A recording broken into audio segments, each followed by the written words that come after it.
ఈ రోజే సబ్స్క్రైబ్ చేయండి మీ ఫేవరెట్ షోస్ చూడండి.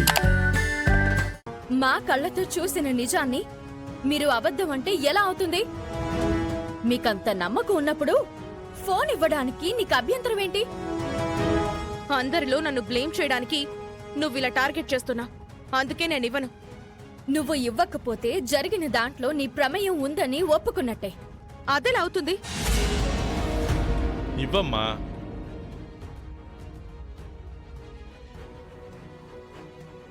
ఫోన్ ఇవ్వమ్మా. చెప్తుంది నీకే, ఇవ్వమ్మా. అది కాదు మామయ్య, ఇంకేం మాట్లాడకుండా ఇవ్వు.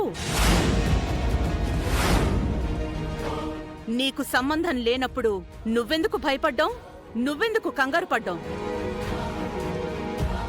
ఇంకొకసారి అవని నిన్ను అవమానించకుండా ఇప్పుడే తేలిపోతుంది కదా. ఇంకేంటి ఆలోచించేది? ఇవ్వు. నీ వైపు తప్పు లేనప్పుడు ఎందుకు ఇబ్బంది పడుతున్నావు నిహారిక? ఇవ్వు. నీ నిజాయితీ బయటపడుతుంది కదా, ఇచ్చేయి. నిజాయితీనా? అది మా రక్తంలో ఎక్కడుంది?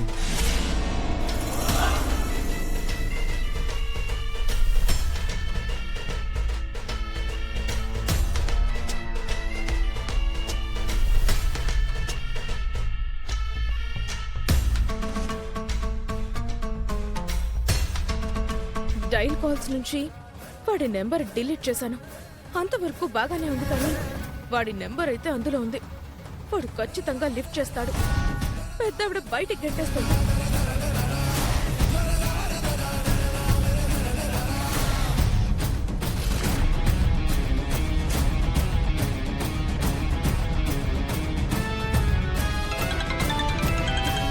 రింగ్ అవుతుందా అమ్మా? అవుతుంది. ఇలాంటి సమయంలో నాట్ రీచబుల్ అను, అవుట్ ఆఫ్ కాలింగ్ ఏరియాను వచ్చి చావచ్చు కదా.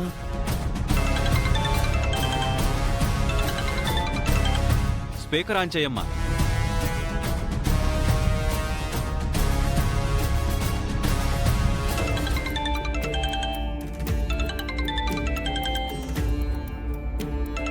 నిహారిక ఫోన్ చేస్తుందేంటి?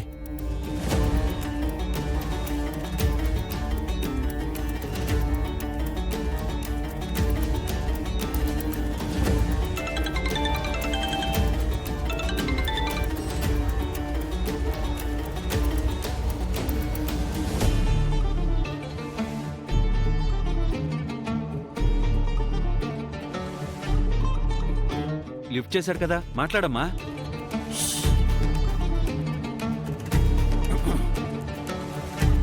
హలో, అవతల ఎవరండి?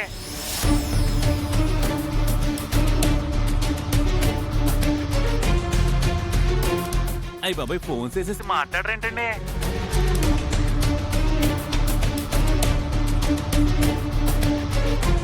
హలో, మాట్లాడతారా పెట్టేయమంటారా? నాకు చాలా పనుంది.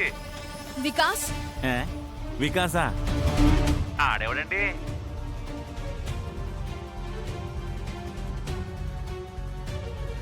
ఏయ్ నువ్వెవడ్రా? వికాస్ ఫోన్ ని నువ్వెందుకు లిఫ్ట్ చేసావు? నా పేరు సుబ్బయ్య అండి. నేను కట్టెలు కుట్టుకునేవాడిని. అలా వస్తా ఉంటే ఈ ఫోన్ నాకు దొరికిందండి.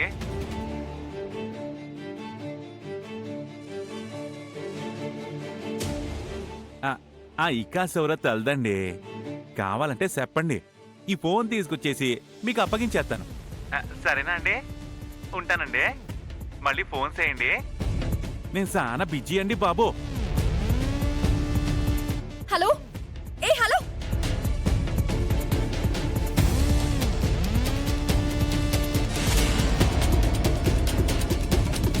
నిహారికని పట్టుకోవడానికి అవని వేసిన ప్లాన్లా ఉంది ఇది. అవని, నిహారికకి పెద్ద పరీక్ష పెట్టావు కదా. తను నిర్దోషని తేలింది. ఇప్పుడేమంటావు? అన్యాయంగా నన్ను ఇరికించాలని చూస్తుంది. నిజంగా మా వల్ల జరిగిన తప్పులైతే ఒప్పుకుంటాం గానీ ప్రతిదీ మాకే సంబంధం అంటే మేము ఎలా ఒప్పుకుంటాం? నువ్వు ఫోన్ ఇచ్చి మంచి పని చేసావు నిహారిక. లేదంటే నేరం మొత్తం నీ మీదకే వచ్చేది. నీ ప్రయత్నంలో ఎంతవరకు నిజాయితీ ఉందో నాకు తెలీదు. నా కొడుక్కి ఎటువంటి అన్యాయం జరిగినా నేను నిన్ను సహించేది లేదు.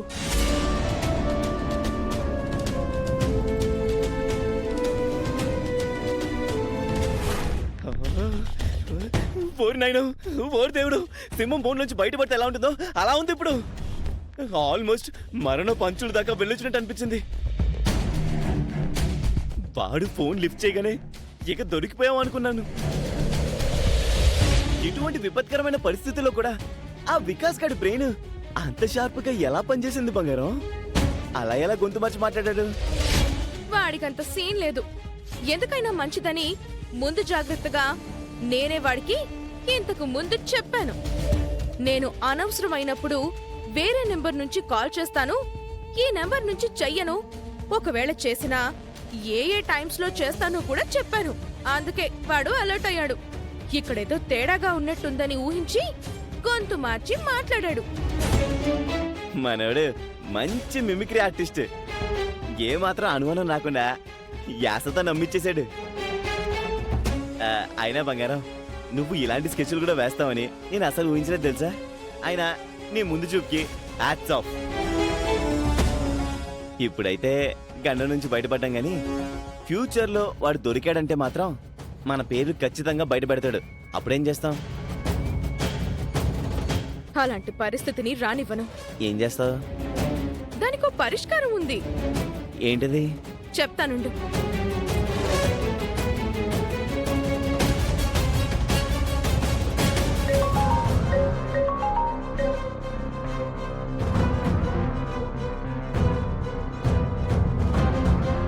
తర్వాత చూద్దాం, నువ్వు వెళ్ళు. Okay sir.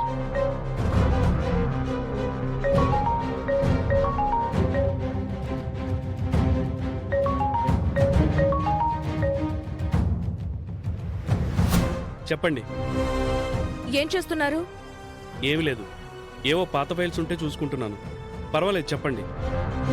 వికాస్ గాడి వలన నా మెడకి పెద్ద ప్రాబ్లం చుట్టుకునేలా ఉంది. వాడు శ్రీకర్ కంట్లోనే కాదు, అవని సత్య వాళ్ల కంట్లో కూడా పడినప్పటి నుంచి నా కంటికి కొనుక్కులేనంత టెన్షన్ అయిపోయింది. అందుకే నేనొక నిర్ణయం తీసుకున్నాను. అది మీరు అమలు చేయాలి. ఏం చేయమంటారు? వాడు బయటికొచ్చి అవని వాళ్ళకి దొరికాడంటే నాతో పాటు మీరు కూడా దొరికిపోతారు. ఇప్పుడు మనం ప్రాబ్లం గురించి డిస్కస్ చేసుకోవడం వల్ల ఉపయోగం లేదు. సొల్యూషన్ గురించి డిస్కస్ చేసుకుందాం. వికాస్ని ఏం చేయమంటారో చెప్పండి. వికాస్ గురించి ఎవరితో మాట్లాడుతున్నాడు? వాణ్ణి ఎన్కౌంటర్ చేసేయండి.